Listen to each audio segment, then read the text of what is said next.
नमस्कार साथियों, स्वागत है आप सभी का मीन राशि के लिए बहुत ही स्पेशल वीडियो में। इस साल का आखिरी महीना दिसंबर कैसा रहेगा आपके लिए? महत्वपूर्ण तो बहुत है क्योंकि गुरु वक्री और फिर से आगे हैं मिथुन राशि में, और गुरु आपके लिए आपकी राशि के स्वामी हैं। तो राशि का स्वामी तो सबसे महत्वपूर्ण होता है। अगर लग्न है आपका मीन, तब भी ये वीडियो देख सकते हैं। दूसरी जो सबसे बड़ी बात हो रही है यहाँ पर, लक्ष्मी नारायण योग बनेगा आपका दिसंबर में 6 तारीख से लेके 20 तारीख तक। तो लगभग पूरे महीने ही बन रहा है, शुरुआत से लेके 20 तारीख तक करीब। और आपके ये भाग्य के भाव में बनेगा, तो ये क्या लेकर आएगा मीन राशि के लिए, इसके ऊपर बात करेंगे। सूर्य और मंगल भी साथ में होंगे 16 तारीख के बाद। 16 तारीख तक आप देख सकते हैं आपके 9th हाउस में, वृश्चिक राशि में, भाग्य के भाव में शुक्र हैं, बुध हैं, लक्ष्मी नारायण योग है और सूर्य भी हैं। और उसके बाद 16 तारीख को सूर्य यहाँ आ जाएंगे, सूर्य मंगल रहेगा आपका। मंगल और सूर्य लगभग 5 दिसंबर के बाद से यहीं पे रहने वाले हैं आपके।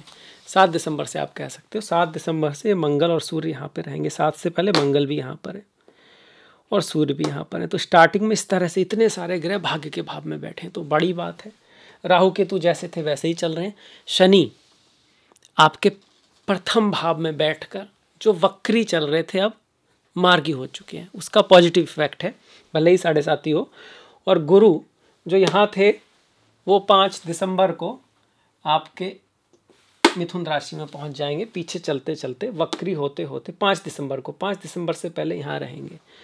तो आप कह सकते हो कि पहले 5 दिन जो हैं उसमें गुरु कुछ दे सकते हैं पंचम से रिलेटेड।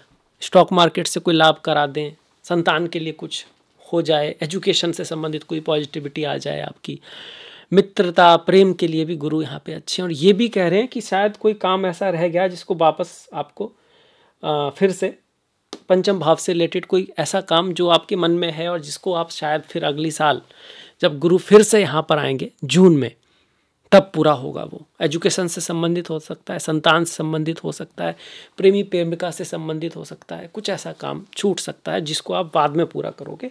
और फिलहाल में भैया वक्री गुरु यहाँ आ गए हैं और उस काम को पूरा कराएंगे जो घर से संबंधित है, माता से संबंधित है, मातृभूमि से संबंधित है। हो सकता है आप मातृभूमि की तरफ जाएँ या उसके लिए कोई प्लानिंग करें, या वो थॉट आए आपके मन में, टिकट्स खरीदने हैं, घर जाना है, मदर से मिलना है, फैमिली से संबंधित कोई इशू आप सॉल्व करें। इस महीने गुरु इस चीज़ को दिखा रहे। इसके साथ साथ ये जो गुरु हैं ये अष्टम और 12वां भाव को, जल से संबंधित ये भाव होते हैं। राशि यहाँ कोई भी आए, आपके केस में ये वायु तत्व राशि आ गई, मिथुन, तुला और कुंभ, पर ये भाव जल के हैं, मतलब मन के हैं, शांति के हैं, इमोशन के हैं। यहाँ पर इस तरह के इमोशन होते हैं 4th हाउस में से खुशी, संतोष, प्रेम। अष्टम भाव में अक्सर बदला, जलन और इंटेंस इमोशन होते हैं, लोभ, लालच, आप कह सकते हो सेक्स। इस तरह के इमोशन भी अष्टम भाव में होते हैं। वहीं जो 12वां भाव है ये भूलने का है, भूल जाने का है, माफ़ कर लेने का है, धर्म का है, चीज़ों को छोड़ देने का है। और आपकी राशि मीन है, तो आप इसी वजह से सबसे ज़्यादा फॉरगिव नेचर होता है इनका। अक्सर लोगों को माफ़ कर देते हैं, सबसे ज़्यादा देने वाले होते हैं नॉर्मली मीन राशि वाले। कोई इनसे मांगे तो इनसे ज़्यादा मना हो नहीं पाता। और कई बार तो ऐसा भी होता है जिसने फ़ायदा उठाया किसी ने बाई चांस, फिर भी कर देते हैं, कोई नहीं, जितना हो सके, ये उनका नेचर होता है। और तो गुरु क्या करेंगे, इन चीज़ों को बढ़ाएंगे आपके अंदर, स्पिरिचुअलिटी, अध्यात्म, ट्रैवल, यात्रा, अकल्ट, एस्ट्रोलॉजी, ज्योतिष, किसी चीज़ की रिसर्च में जाना, उस चीज़ को। और कौन सी में जा सकते हैं, जिसमें आपका मन लगता हो। मीन वालों की एक खास बात है, मेहनती तो हैं पर डिसिप्लिन्ड उतने नहीं है। डिसिप्लिन्ड तभी होता है, बहुत ज़्यादा मेहनत तभी करते हैं जब चीज़ मन में आ जाए, दिल में आ जाए, इमोशन से निकले, मन से निकले और उससे किसी का भला होता हो कहीं ना कहीं। ये इनकी लाइफ का एक मेन पार्ट होता है। दिसंबर के महीने में आपको कुछ ना कुछ ऐसा ज़रूर करना है जिससे दुनिया का, समाज का कोई फ़ायदा हो। अपने काम में कोई ना कोई ऐसी चीज़ ज़रूर लानी है, क्योंकि गुरु चल रहे हैं वक्री। वक्री का मतलब वो आपको समझाना चाहते हैं कि अपनी जो पर्पज़ है, जो लाइफ के लिए आप करने आए हो, उस पर काम करो। कोई ऐसी चीज़ है जो छूट रही है, जिसको आप नहीं कर पा रहे हो, सोच रहे हो बाद में कर लोगे, हालांकि आपको पता है कि वो इम्पोर्टेंट है। मम्मी पापा से बात करना हो शायद, या किसी का कोई ख्याल रखना हो, आपको लगता हो यार ये काम कर लेंगे तब करेंगे, तो जो इम्पोर्टेंट चीज़ें हैं उनको पहले करो। अभी कुछ महीनों तक गुरु वक्र ही रहने वाले हैं, 2026 में भी रहेंगे, तो ये उन चीज़ों को निपटाने के लिए कह रहे हैं जिनको आप पेंडिंग कर रहे हो, जिनको आप टालते जा रहे हो, सोचते हो कि बाद में हो जाएगा। क्या है, टाइम तो है, दोस्त से बात करना, भाई से बात करना, बहन से बात करना, किसी का कुछ करना जो मन में कहीं ना कहीं अटका हुआ है पर आप कर नहीं पा रहे, तो उसको पूरा करें। अभी से स्टार्ट करें, दिसंबर, जनवरी, फरवरी, फिर मार्च में फिर से जब आगे चलेंगे तो फिर चीज़ें आगे की तरफ होंगी। अब पेंडिंग चीज़ों को पूरा करने के लिए गुरु आपसे कह रहे हैं। पढ़ाई लिखाई के लिए अच्छा है, कोई एजुकेशन के लिए अच्छा है, कोई डिग्री लेने के लिए अच्छा है, काम में कोई पॉजिटिव चेंज आ सकता है पुरानी चीज़ों की वजह से, ये गुरु आगे। अब मंगल और शनि आपस में दृष्टि डालेंगे 6 से लेके 20 दिसंबर तक, क्योंकि मंगल यहाँ पहुँच जाएंगे आपके करीब 7 को, 6-7 को, और शनि तो यहाँ पे हैं ही। तो शनि की 10वीं दृष्टि दसम भाव पर, मंगल की 4थी दृष्टि पहले भाव पर, तो शनि की दृष्टि मंगल पर, मंगल की दृष्टि शनि पर, दोनों गुरु की राशि में। तो एक असमंजस की स्थिति पैदा होगी। शनि कहते हैं भैया रुको, ठहरो, सोचो, बाद में कर लेंगे, थोड़ा परफेक्ट कर लो, डिले कर दो। मंगल कहते हैं नहीं, करना है करना है करना है। तो एक असमंजस, फ्लिप फ्लॉप, ये करें या वो करें, अभी करें या बाद में करें, इस तरह की थोड़ी स्थिति यहाँ पर दिखाई देगी। तो सोच समझ के करें, ऐसा भी नहीं कि टाल दें, और डिसिप्लिन को ज़्यादा महत्व दें मेहनत से ज़्यादा। जो अपना रूटीन है, चीज़ों को चेक करके चीज़ों को करें, बहुत ज़्यादा रोकना भी नहीं है। ऐसा नहीं वक्री वो कह रहा है कि वो करना ही नहीं है, पर ये चीज़ दिखा रहा है कि चीज़ों में कहीं ना कहीं एक डिलेमा इस महीने दिखाई देगा। हर चीज़ एक फंस सी जाएगी, इधर जाएं या उधर जाएं, इस तरह की चीज़ें जो हैं आपको दिखाई देंगी। या फिर जैसे आप काम पे होगे तो आपको घर का ख्याल आएगा कि रिश्ते ये वो छूट रहा है, पत्नी ने कहा वो करना है, ये भी करना है। जब उधर करोगे तो आपको थोड़ा सा काम का ध्यान आएगा। तो आप दो साइड में अपने आप को देखोगे यहाँ पे। तो मैं ये कहूँगा एक डिसिप्लिन बना लें कि भाई इतने समय में ये, इतने समय में ये, और फिर जहाँ पर है उस समय उस पर फोकस कर ले, नहीं तो वो बट जाएगा। तो ना तो वो अच्छे से होगा ना वो अच्छे से होगा।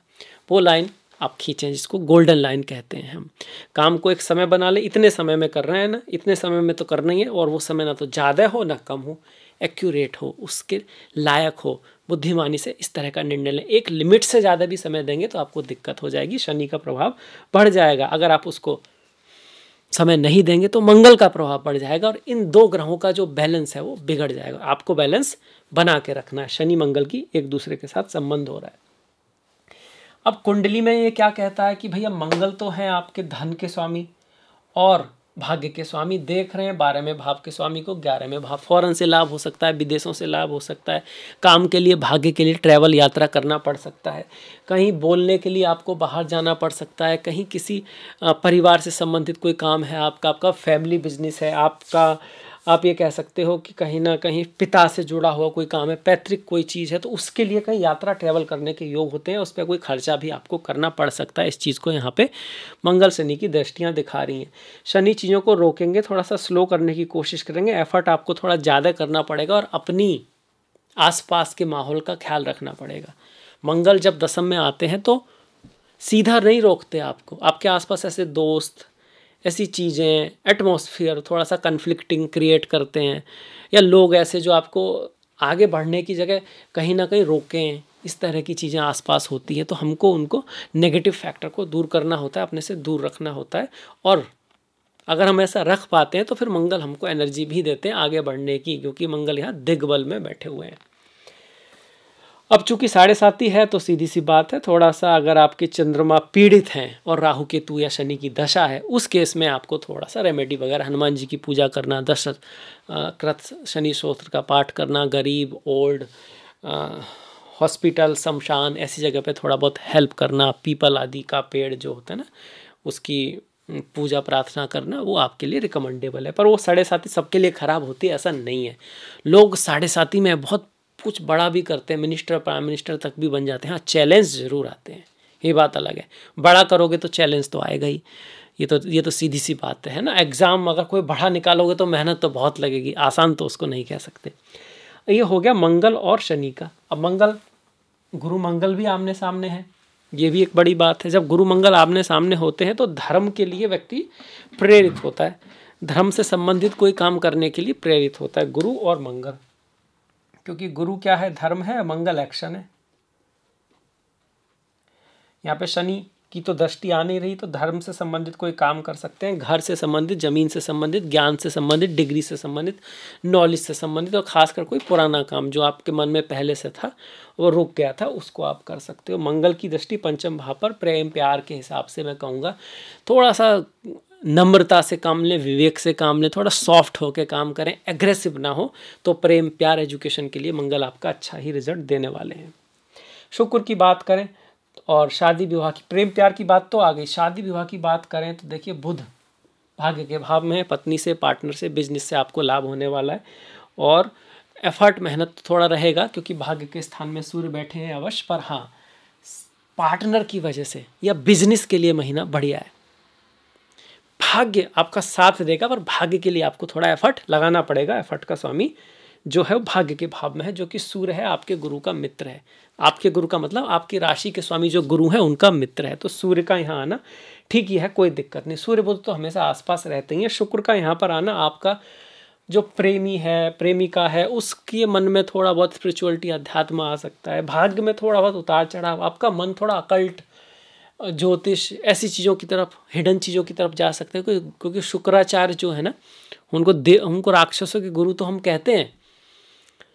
वो ब्यूटी के कारक हैं, फीमेल्स के कारक हैं, परफ्यूम के कारक हैं, इत्र के कारक हैं, गल्फ कंट्रीज़ के कारक हैं कहीं ना कहीं शुक्र, पर वो संजीवनी विद्या और गुप्त विद्याओं के कारक भी हैं। भृगु ज्योतिषी जो होते हैं ना, भृगु जो थे, उनके भृगु से ही आए हैं शुक्र, तो ज्योतिषी अकल्ट इन सब से भी जोड़ा है, वो भाग्य में आ रहे हैं आपके। तो कुछ ऐसी डीप और कह सकते हैं रिसर्च आदि की तरफ आपको यहाँ पे शुक्र ले जा सकते हैं।